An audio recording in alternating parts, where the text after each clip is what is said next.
কিভাবে কাটাইবো।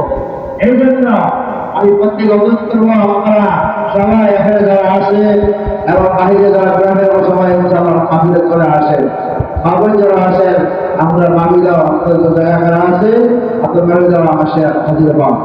আল্লাহ রাব্বুল আলামিন আমাদেরকে এই দুনিয়াতে এরকম দিয়েছে, রাষ্ট্র দিয়েছে যে তোমাদের স্বাধীনতা বলতে তোমাদেরকে চড়াই, যে তোমার কামনা দাওয়া তোমাদের পৌঁছে গেছে, যদি কামনা তুমি গ্রহণ করেছ সেদিন থেকে আর তোমার আর স্বাধীনতা নাই। আল্লাহ হুকুম এবং রাসূলের তরিকা তোমার জিন্দেগি দায়ের করতে হবে।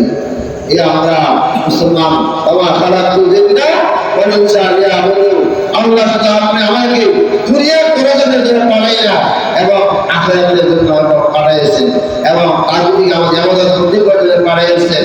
ইবাদত করতে কি মুসলমানের জিন্দেগি, প্রত্যেকটা কাজে জিন্দেগি, ব্যবসা বাণিজ্য আমার প্রত্যেকটা কাজের জিন্দেগি যদি আমরা থাকি কি আল্লাহ হুকুম এবং রাসূলের তরিকা, আল্লাহ রাব্বুল আলামিন আমাদের সেই তরিকা করতে আমরা এই দুনিয়ার জিন্দেগি করতে গিয়ে আমের তো আমাদের সাথে চলে আসেন।